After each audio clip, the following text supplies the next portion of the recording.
The Electronic Frontier Foundation and Entertainment Software Association are fighting over video game history. Wow, that was a mouthful. Let's discuss it in the comments below, but first, my opinion. I'm Tarmack, and this is Feature Creep.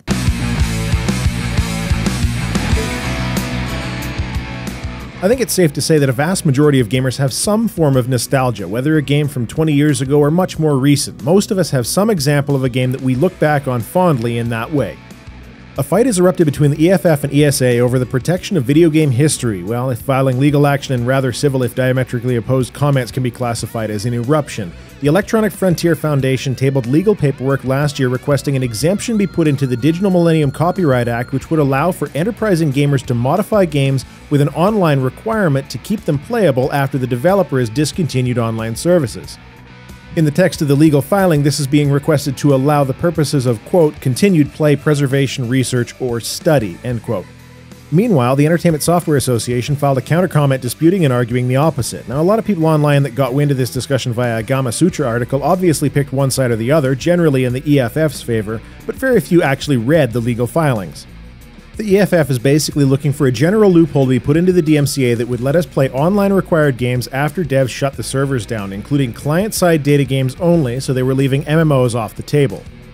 They wrote it in a fairly general fashion, and the ESA dispute is almost entirely circled around the idea that this exemption basically requires a console jailbreak exemption as well in order to work. They are, of course, against a console jailbreak exemption, as they have fought about before, which is understandable given that Nintendo, Sony, and Microsoft are members of the ESA.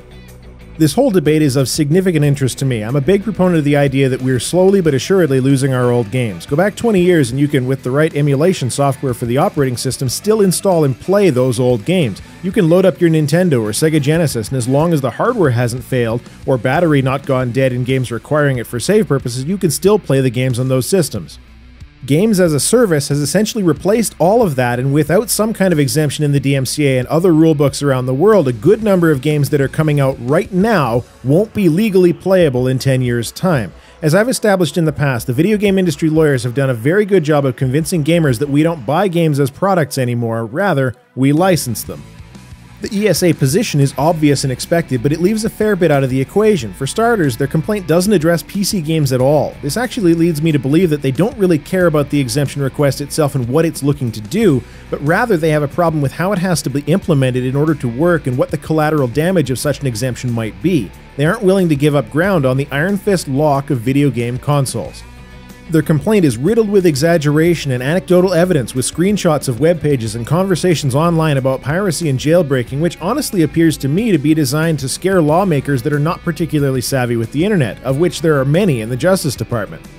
And they make the spurious claim that jailbreaking causes piracy rather than the more logical claim that those who wish to pirate on console need jailbreaking. Nobody goes out of their way to jailbreak a device only to later, completely unaware, discover that there's this wonderful world of free pirated content and that the world of copyright is now their oyster. That simply is not the order of operations. Video game history is important in my view. Obviously everybody wants to go and get the next big game, but going back and playing older content is a lot of fun. Some older games age very well, and it's awesome to be able to play and share classics. What the Electronic Software Association legal complaint fails to address is that this problem is one that was exclusively constructed by their members. Gamers didn't ask for online restrictions that prevented us from playing games the moment they became unprofitable for developers. Gamers didn't ask for developers to stop permitting peer-to-peer connection, LAN availability, and third-party server operation, which was still standard as little as 10 years ago. And while it might seem a bit tinfoil handish for me, given my bent towards deconstructing these issues in a certain way, I think you'll agree that the logic is sound with the following. In retail manufacturing, companies do something called planned obsolescence, which is an income protection mechanism. I really don't want to sell you a furnace that is going to last 20 years because that means you probably won't ever buy another furnace from me. Product quality used to be the primary goal, but that isn't a profitable business model long term in any hardware industry not involving consumables. You as a business need people to buy the next product, not rely on the product that they bought from you years ago, which still works great. So planned obsolescence is the practice of using lower quality parts and designs that are only intended to last a certain amount of time. Right now, we have more games being released than ever, and I strongly suspect that at least as far as the big publishers and hardware manufacturers go, this planned obsolescence in the game industry is intentional. It's why game modding support is overall lackluster despite the potential to make games more successful. Bethesda could have well caused themselves some future financial harm because Skyrim, with how utterly amazing the modding scene is, will still be played by many more than a decade from now.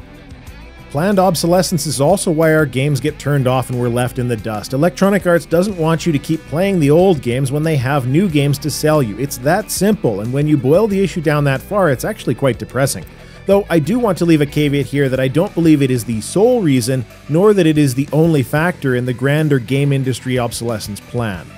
I hope that the Electronic Frontier Foundation makes some headway with the DMCA exemption. As I said, nothing in the ESA counterfiling addresses PC gaming in any way, so an exemption outright permitting hacks to preserve games the devs have lost interest in would be nice for us.